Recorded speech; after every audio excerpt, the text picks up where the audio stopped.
Okay, so I made this website for my blog, and I realized that I can't share it with anyone. I'd have to upgrade and pay. So instead, I'm just gonna scroll slowly, and then I'll try and take screenshots of each section too. But I have a homepage, and then I have the blog post itself, and I'm just gonna show both of those, and I hope that works. So first, I made a little logo. I called this site Teacher Preparation Insights. Obviously made up. Had a subject of the month, which is the title of the article, basically just slightly worded different. The pictures are just asking, what's your impression of this picture? Does it look like an urban school to you? Is that the image that you would say matches up with that term? And then I ask them, fill in this below with your, the subject would be, of course, urban schools, and then what did they actually think? And then I actually linked my whole lesson here when I went through. I told them to check it out. It's a free presentation. Services for this made-up site, personal training.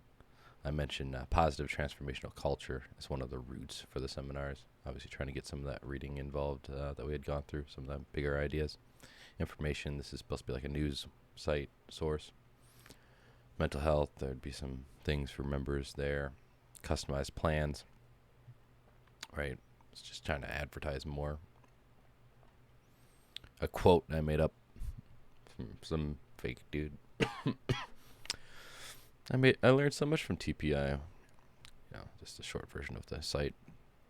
My excuse for stopping me from coming up with a plan and routine for becoming a better educator. I've been consistent with my new reflective process ever since. Urban, unique, ubiquitous, proper understanding experience will help you counter any bias you may have going into education in different environments. The current programs you're in might not be preparing you properly, right? Kind of give them that reminder, like, I think might not be covered. Kind of like the article had mentioned. A constant source of reflection and improvement. Shows a teacher, of course.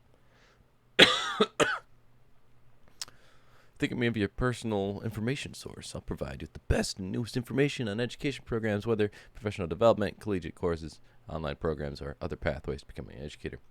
The focus of this program is to help prepare teachers for working in urban settings and to help advocate for positive outlooks on schools in such settings or such a setting, as well as give teachers an experience they can bring with them to share with their peers and leaders.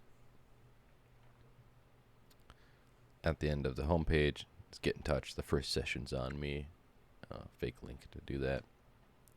And then, of course, a subscription thing that they could sign up for. So that's the homepage. The actual blog post is here. Just made one blog post. It still has the logo at the top. It says August 20. I don't know why. Just a date it gave me, I guess. Urban schools, impressions matter. I have a meme here. My dog ate my homework, but you wrote it on a computer. I took a couple of bites. Of course, about to beat him up for the bad joke. And here's what I wrote. I'm just going to read it so it's easier. It all begins with an impression. The impression from the meme above used in a lesson could be the simplest method for breaking the ice with your students. We all know first impressions matter and last a long time. What was your first impression of urban schools? Maybe you heard about how rough it was from a colleague at a bigger school. Maybe you watched the news and media reports on school performance rates in schools and neighborhoods with high crime reports. Or maybe you have a friend who went to an inner city school. Whatever it is, the way they tell the story can make the difference. Don't think about being politically correct. You are here because there's something obvious in the way urban schools are being portrayed. It takes open and honest discussion about the truths within ourselves and others to come to a realization. There are hundreds of thousands of teachers out there, but your story is what's going to be in your control. You were a learner and remain one still, and will continue to be a learner as long as you pursue knowledge on how to be better. In this case, how can you be a better educator? And the quote, same one I had in my presentation. Student teachers presume urban schools to be under-motivated, with fewer academic skills, poor discipline, and little parental support in comparison with their suburban counterparts. And I did the two authors of the article.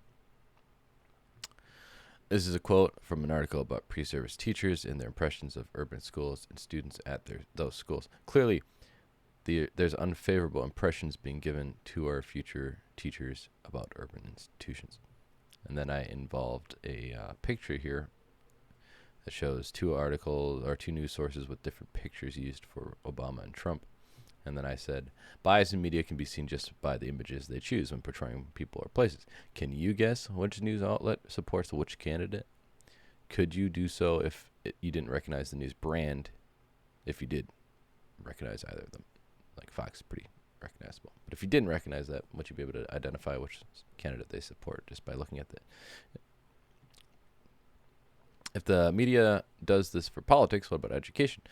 The two ideas aren't exactly mutually exclusive. In fact, it seems to be a common topic amongst politicians. Unfortunately, the majority of media heads, reporters, and politicians are not educators and do not think about the bias they may have and be portraying when addressing our schools and system. We have to be very careful when entering into domains and environments unexperienced to us, but known vicariously through others' lenses. Does it really matter? I feel I'm just as likely to be successful no matter what type of school I choose. I should probably edit this part. Quote, so yeah. Excuse me. A little sick. Markson and Rudney, and this is again from my presentation. This is a direct quote from that. Conducted a related investigation exploring how 1 week field placement in Chicago urban settings influence student teachers' attitudes towards students of different backgrounds and their beliefs about urban school teaching. They observed 25 participant field experiences and examined these students' self-reports. In addition, they reviewed the reflective essays written by the students for the Human Relations Competence Document, one of the requirements for teaching licensure. The findings of the study revealed that field experiences played a significant role in helping pre-service teachers develop positive attitudes towards students of different cultural backgrounds and learned how to address diversity effectively in their classrooms. The short answer, just in a week in Chicago urban setting, influenced student teachers' attitudes in a positive way. This can be seen in first, their willingness to even teach at an urban school, and second, their overall impressions of the school and students as a whole. Without really experiencing it for themselves or yourself, there's a high likelihood of negative bias being present. And then at the end here, I just said, join in the discussions. What do you think about urban schools? Comments are enabled on this blog, which I thought was a setting before I realized I can't share it with anyone. But you can also fill out the form if you'd rather give private feedback to the team. Thanks for reading and being a lifelong learner. And so this would have been where they could send that private thing in. There should have been a comment section according to this website. When I created it, it had a thing for comments on, up to 20 comments. And that would have been cool. But as I said, I'd have to pay for that upgrade, and I'm not going to do that. So that's my blog post and my fake website. And I hope that's good.